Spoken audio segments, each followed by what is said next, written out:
Often this lead calling all cars, attention all cars, broadcast 20, regarding the murder of a young woman on 99th Street. Suspect unknown. That's all. Rosenquist.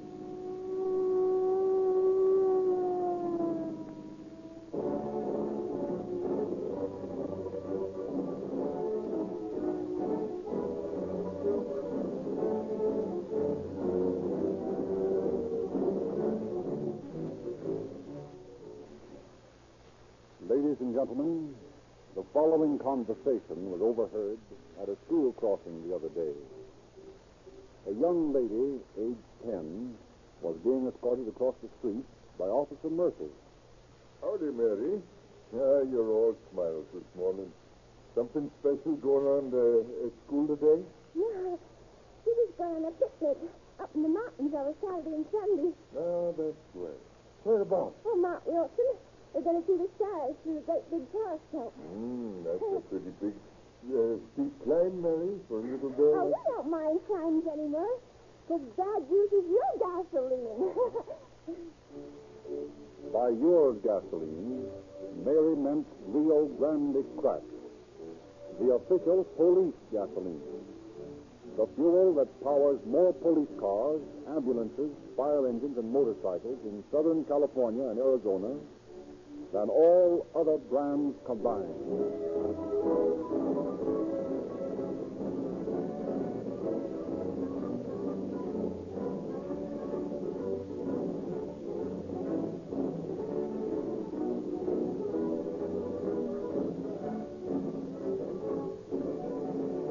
Again, Chief James E. Davis of the Los Angeles Police Department, through whose cooperation these programs are broadcast, has a message for you. Chief Davis. Good evening. Unfortunately, the general public knows all too little about the stupendous task successfully achieved each day by the police of our large population centers, such as Los Angeles. The public learns through the press and by radio of but a few of the intricate workings of a large body of men and women whose duty and responsibility it is to enforce the laws and protect our citizens against the loss or injury of persons and property. The dramatic and sensational witness, usually incident to criminal cases, naturally attracts a great deal of public attention. It is therefore fair and almost a necessity for all persons giving information concerning the work of our law enforcement agencies to stress the fact that cases given wide publicity constitutes but a small fraction of the work done by your police department. The story I have chosen for you tonight illustrates how necessary it is for our men to be trained and experienced, intuitive and alert in the investigation of crimes, particularly those where but few clues to the identity of the person committing them are available for the police to work upon. The crime we are to portray for you tonight was one of the most brutal and cold-blooded in the history of our local police work. The man that conceived it worked carefully and almost successfully in building up an unbeatable alibi.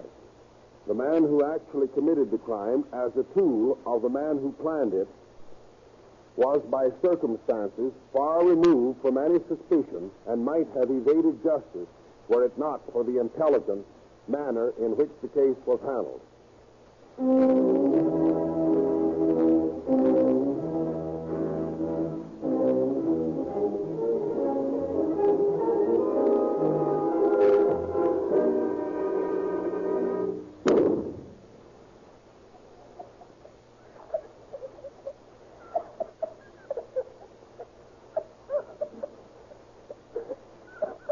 Jimmy, what on earth are you doing up at this hour of the night? What are you doing around here? What's the matter, child? Why are you crying? Why, that's it. What's this? Oh, your sleeping jacket. It's ripped and sticky. There now, let's see. Oh, my God, it's blood! Where's your mother, Billy? Mom! Mom, are you all right? Wait until I turn on the light in here. Oh, Mom! Oh, my sister! Oh, victim! Herman, get out! Oh, get out! What's wrong? Herman, Bell's dead! Dad? You're dreaming, Florence. Oh, Herman, look. Oh, she's been murdered. Shot through the neck. Oh,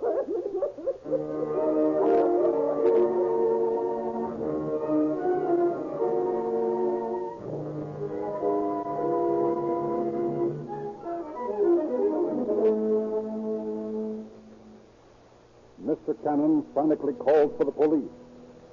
Shortly after the discovery of the body, Inspector Detective Davidson arrives at the scene of the crime.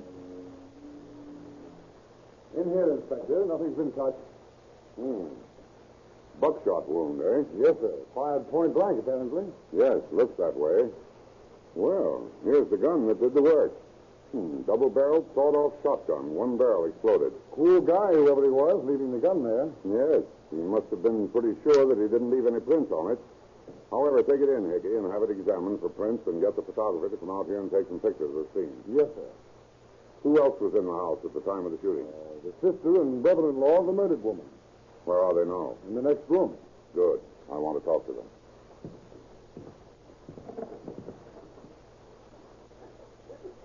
Good morning. I'm Inspector Davidson. Cannon's my name, Inspector, and this is my wife. How do you do? oh, it's horrible. Oh, my poor sister. Poor little Merle. Mrs. Cannon, have you any idea who might have killed your sister? Find Emery, her husband. He's the only enemy Merle had. Emery. Is that his last name? No, his full name was Emery Ells. Where can we find him? I'll go with you, Inspector, and show you where he lives.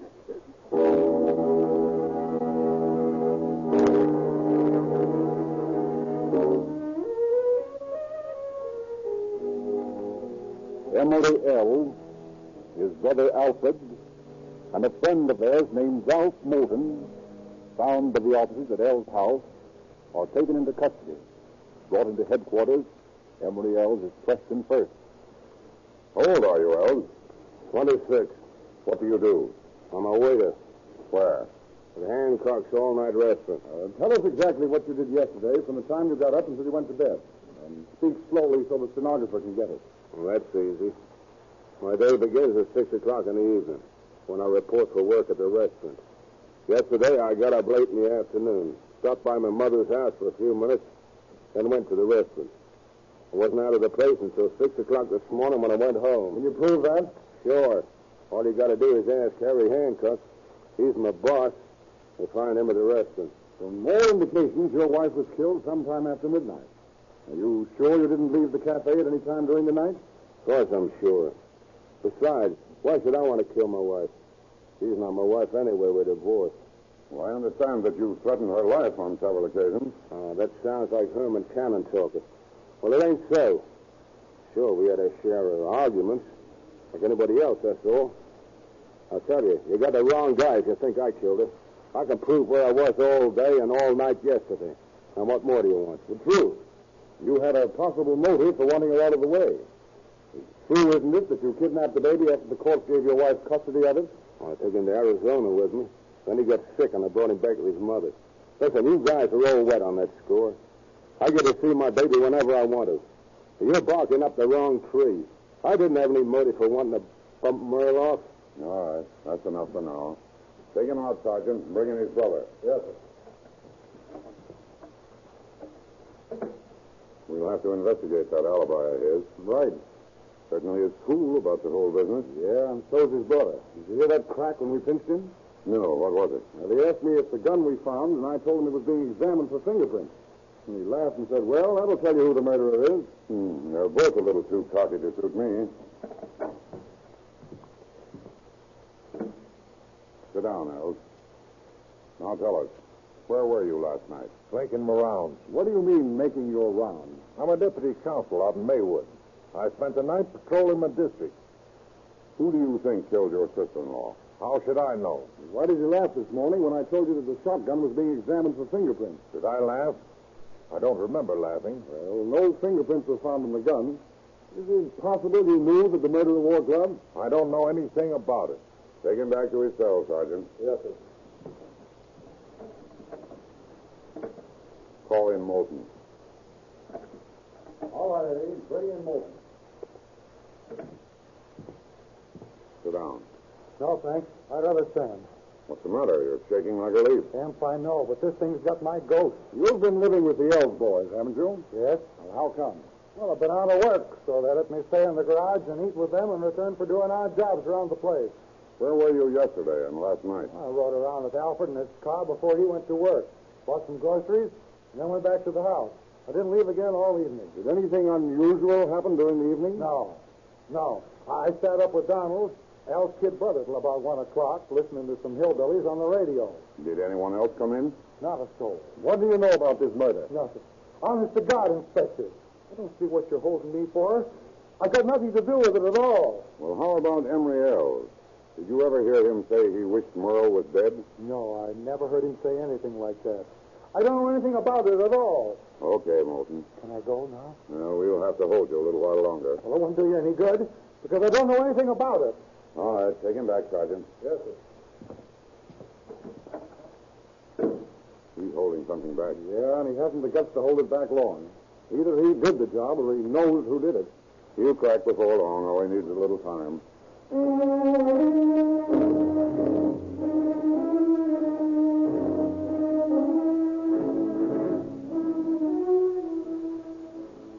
Opinions at detective headquarters vary on the identity of the killer.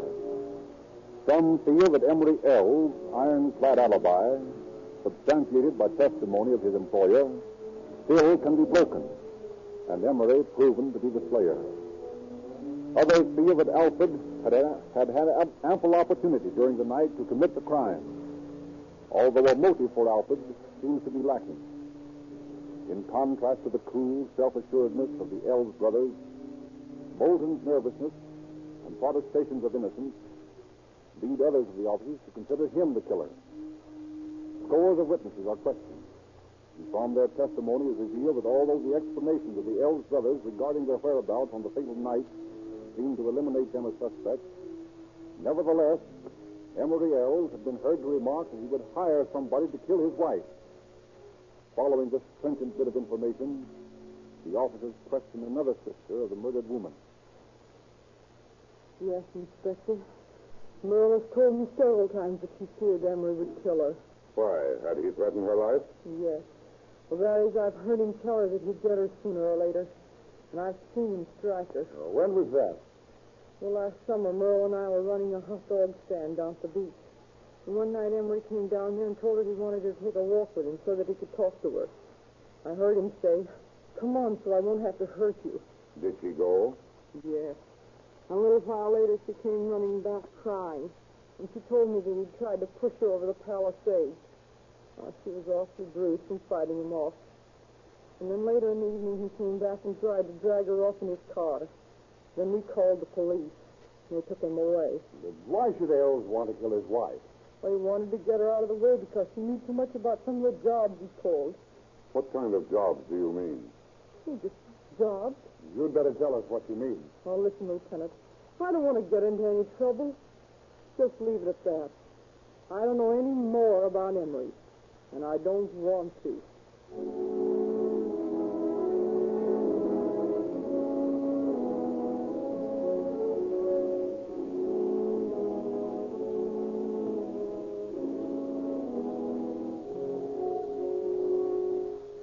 The next day, a blood-flecked flashlight is found in Alfred Ells' automobile. He admits ownership of it, but is unable to account for the blood spot. On the clothesline behind the Ells' house is found a pair of freshly laundered corduroy trousers, bearing dark stains that might be blood. Moulton admits that these are his, but claims the stains are a grease spot. That evening, another officer is added to the investigation when Detective J.T. Bilkis, completing a previous assignment, joins his brother officers in an attempt to unravel the mystery. He interviews the three suspects, and as the others had done, decides to concentrate on Moulton. Now, look here, Moulton. You've admitted those trousers are yours. And that brands you as the murderer because the stains on those trousers are blood. No, you're crazy. I told you they're grease. Just grease spots from the last time I worked on Alfred's car. Moulton, you're lying. I swear I'm not. You know more about this case than you're telling us. No, I don't. Honestly, I don't. I don't know anything about it. Listen, Moulton, you'd better come clean because that's the only way you're going to save your own neck. I tell you, I've got nothing to confess. Look here, Moulton. Blood's thicker than water. And those Elves boys will stick together. And you may find yourself in a hot spot before you get through with it. Those trousers are being analyzed right now. And we'll soon know whether you're telling the truth. I had nothing to do with the murder. But you do know who did it. No. No, I swear to God I don't. Is that the truth? Yes. Well, you know, I'm kind of glad that you're not the man that we're looking for. Have a cigarette? Oh, thanks. Gee, and I need one. Have a light? Smoke tastes good. Have you been out of work long, Moulton? Yeah, about 6 months. Pretty tough going these days, isn't it? And getting worse. Oh, I don't know. It could be a lot worse. Well, there don't seem to be no hope in sight. Well, there's no use being pessimistic about it. All things will come out all right. Maybe, but I doubt it. Moulton, who killed Merlin? I told you I don't know. Don't scare us. Sorry. Say, you're as nervous as a politician. What do you think, Moulton? You figure the Hoover will lick the depression? I don't see how. He ain't done me good yet. It's bigger than he is. Well, he's got 2 years more in the White House, though. Yeah, but what this country needs is a Democratic administration. That'd fix things up. A Democratic administration. You're crazy. No, sir. I know what I'm talking about. Now, listen. With a Democrat in the White House... Who killed Merle Elves? Listen, Philkes, I told you I don't know anything about it. You do, Moulton. Now stop holding out on me. Well, maybe I do have my suspicions, but they wouldn't help you much. Anything will help. Now, come on. Let's have it. Well, Emery traveled with some pretty tough guys. You might look some of them up. Well, now, who, for instance? Listen, I don't want to put the finger on anyone. You'd better talk, Moulton. See, I don't even know the fellow's name. Yes, you do. Well, I don't know his first name. Well, what's his last name? His name's Brown. What does he look like? He has sandy hair and a mustache. Where does he live? He hangs out at a coffee joint in Huntington Park. Anything else? That's all I know. And I'm through talking. And I don't know anything else about it.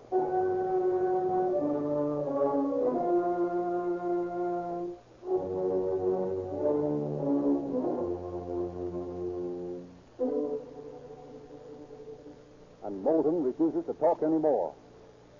Philkes reports the results of his interview to Inspector Davidson. Don't you suppose it's worth anything, Inspector? Well, it doesn't sound like much. Brown's a pretty common name. Yeah, I know it is, but I'd kind of like to run it down, though. I don't know how much it'd good do you looking for a sandy-haired man by the name of Brown. You'll probably find plenty of them in Huntington Park. You know, I'd like to take Moulton along with me, and we'll check all the hotels and coffee joints. And then Moulton could identify him. That is, if there is such a guy. You're taking a long chance. Moulton might run for it. Why should he? I've treated him white. Why should he double-cross me? Well, okay, if you want to accept the responsibility. You know what it means if your prisoner gets away from you.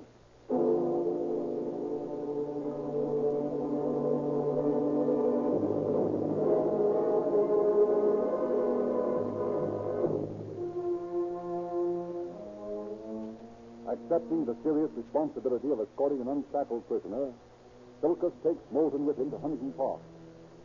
After hours of searching the restaurants and hotels of the suburban city with no success, they are climbing the stairway of a rooming house on Randolph Street. What's the matter with you? Come on. I'll wait downstairs for her. Why? Well, I think it's the guy up there by the desk. I'll see you later. Don't you try to run out on me. I won't, I promise. Okay, now I want to get a look at him. I'm going to have a talk with the clerk. Is there a man named Brown living here? Why, no. What does he look like? Oh, he's a middle-aged man. First name's Harry. Nope, nobody here by that name. Okay, thanks. You see him? The guy by the desk? Yeah. Well, I got a glimpse of him. He walked down the hall just as I came up the steps. Was it Brown? I don't know whether it was or not. It looks something like him from the back, but I'm not sure.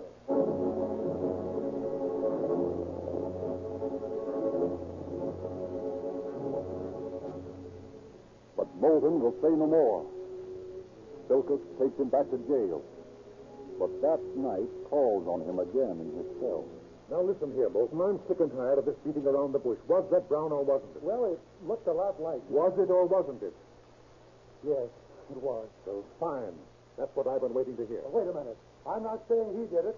Maybe he's as innocent as I am. What's this? Well, you were pretty suspicious of him before, and now you're laying off. What's the big idea? Well, all I know is that I overheard him and Emery talking one time, and this fellow Brown said he was a gunman, and that he knew how to handle a machine gun.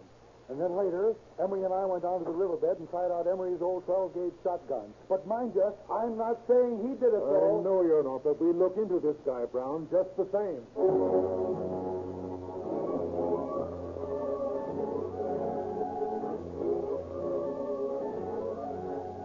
A little past midnight, Silkus, accompanied by 2 Huntington Park patrolmen, returned to the rooming house on Randolph Street. They roused the clerk.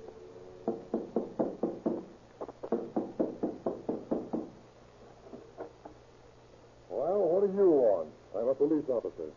What room's that guy in that I saw up here this morning? Why, he's over there. Second door to the left. Thanks. Better be careful. Knock first and tell him what he says. All right. Thanks, I'll do that. Come on, boys.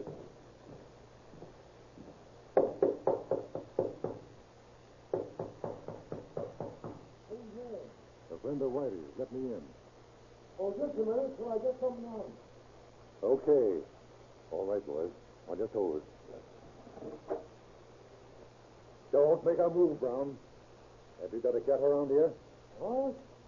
You mean a gun? No, I haven't any. Well, get your clothes on.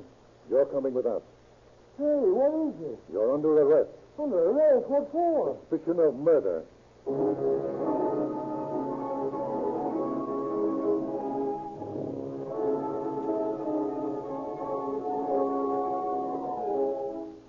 Unresisting, Brown accompanies the officers to headquarters.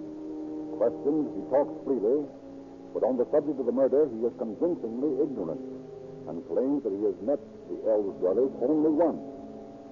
After 2 hours of questioning, the detectives are no further ahead than when they started. Then once more, Silkus visits Moulton in his cell. Awake, Moulton? Yeah. Did you get Brown? Yeah, he's in the office now. He claims he only met those Ells boys once. Now listen, Ralph. I want you to do something for me. Just tell me something, anything, that'll tie him up with those Ells boys. Will you do it? Give me a cigarette. Here, take this whole pack here. Thanks. Look, remind me of the time he was over at the house and him and Emery were talking about holding up that theater in Huntington Park. Thanks, old man. That's all I need.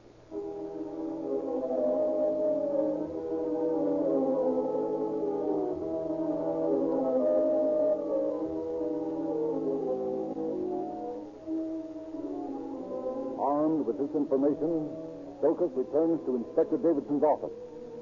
For 10 minutes, he listens to the relentless grueling of Brown, and then... Oh, for God's sake, lay off of me. Will you give me a break? You're driving me crazy. I tell you, I don't know a thing about Look me in the eye, Brown. Now, have you told all the lies that you can think of? Are you ready to tell the truth? Why, what do you mean? What about the time that you and Emery Ells were over at his house planning that Huntington Park Theater holdup, huh? Oh, no. Well, what about it? And what about the murder of Merle Ells? All right. I did it. Give me a pencil. I'll write a confession. That isn't necessary, Brown. Just talk. The stenographer will take it down. Well, I killed Merle Ells, all right. Emery hired me to do the job. You see, we talked about the deal for a long time. A couple of months, I guess. Then Emery told me finally the other night that I'd get $2,000 for the job. Well, he took me over to the house on 99th Street and showed me the layout and pointed out the porch where the dame slept. When we were all set, Emery gave me the gun and a flashlight. And I stole a car and drove over there. I figured it'd be a lead pipe finish. So I sneaked up to the sleeping porch and looked in. There was the woman with the kid sleeping right beside her. Gee, I hadn't figured on them being so close together. And Emery had told me that he'd kill me if I hurt the kid. Boy, I didn't know what to do. Finally, I figured if I got the dame to sit up, I wouldn't hit the kid when I let her have it. So I flashed the light in her face and said, "Merle, wake up." Emery had told me her name was Merle. Well, she opened her eyes kind of sleepy-like and says, "What's the matter?" Oh, then I lost my nerve. Yeah, I didn't have the guts to shoot it. It was too easy. So I beat it back to the car and drove off. I guess I rode around for about, half an hour trying to dope out whether I should do it or not. Then when I felt like I could go through with it, I went back.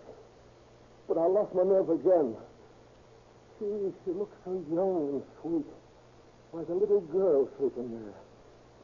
Well, I rode around some more, and I damn near made up my mind to bump myself off. I hated myself, called myself all sorts of names, and I drove like the devil, almost hoping I'd wreck the car and kill myself. And suddenly, something inside of me snapped. Everything went red and yellow behind my eyes. And I went back and let it happen. Oh, thank God I didn't hurt the kids. Did you get the $2,000 for the job? No. Emery double-crossed me. Just before the bump-off, I told him I was broke, and he gave me 22 dimes. Tips, I suppose. That's all I ever got. $2.20 for a human life. Cut-rate murder, and it'll cost you your neck.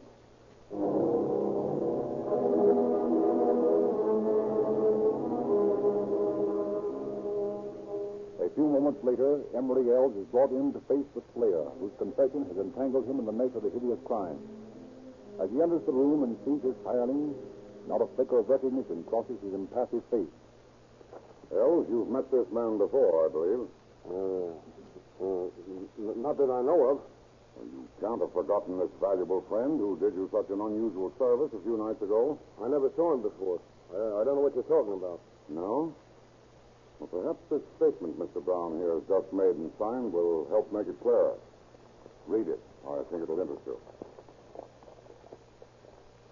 Why, the dirty double-crossing. Well, Ells, what do you say now? Nothing. He said it all. Are you willing to sign the statement that what Benjamin Brown has confessed here is true? I guess so. That's about the way it happened. Good. Here's the statement. Just sign your name here.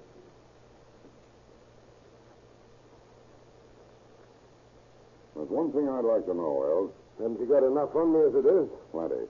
But I'm interested in the motive. Why did you want your wife out of the way? Because I wanted the custody of the kid. Not because of what she had on you? No, she didn't have nothing on me. Oh, well, it won't be necessary to prove that. This confession will be enough to send you up.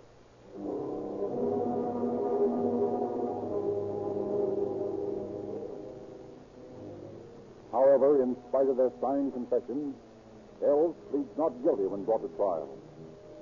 And Brown pleads not guilty and not guilty by reason of insanity. Ells is tried first. His attorney jumps to his feet when Emery's confession is introduced into the record. Your Honor, I move that statement be stricken from the record. Upon what grounds do you base your motion? My client was starved, kicked, and beaten over a period of 4 days in order to sweat that confession out of him. This is no document of truth. It is a scroll of torture. Are you prepared to prove your statement? I am, Your Honor.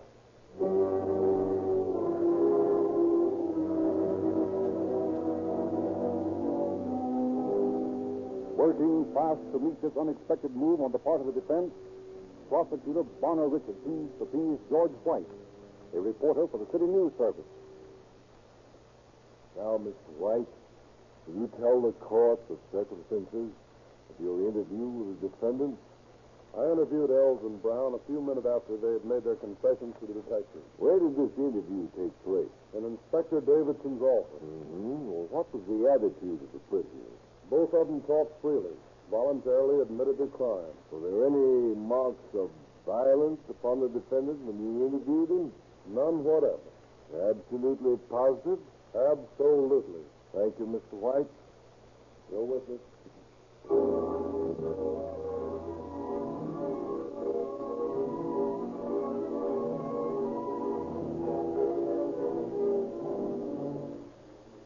With the aid of the newspaper reporter, Ells' confession was admitted to the record.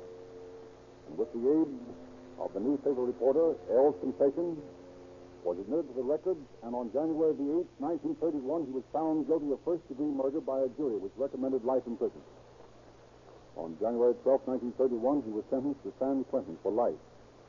Brown, although he threw himself on the mercy of the courts with a plea of guilty, received the death penalty on January 16, 1931.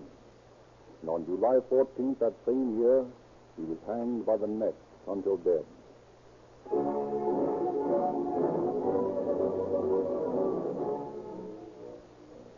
Spring in the Pacific Southwest. Nature is now most lavish with her beauty in Southern California and Arizona. Now is the time to enjoy your car. But be sure that your car is properly conditioned, properly fueled and lubricated. Why not rely on the proven performance of Rio Grande Cracked with Tetra Echo, the official gasoline of police and fire departments?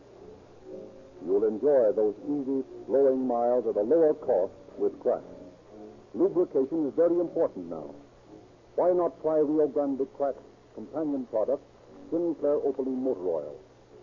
While Sinclair Opaline Motor Oil costs no more than ordinary oils, it is of superior quality because it has been subjected to certain refining processes seldom used by other manufacturers.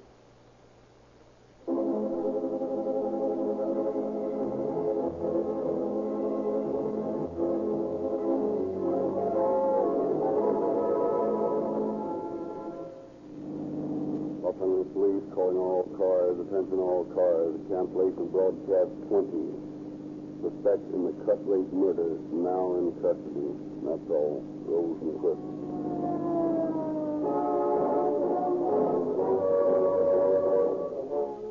Tonight's episode of Calling All Cars was prepared by Madeline Kelly from the files of the Los Angeles Police Department.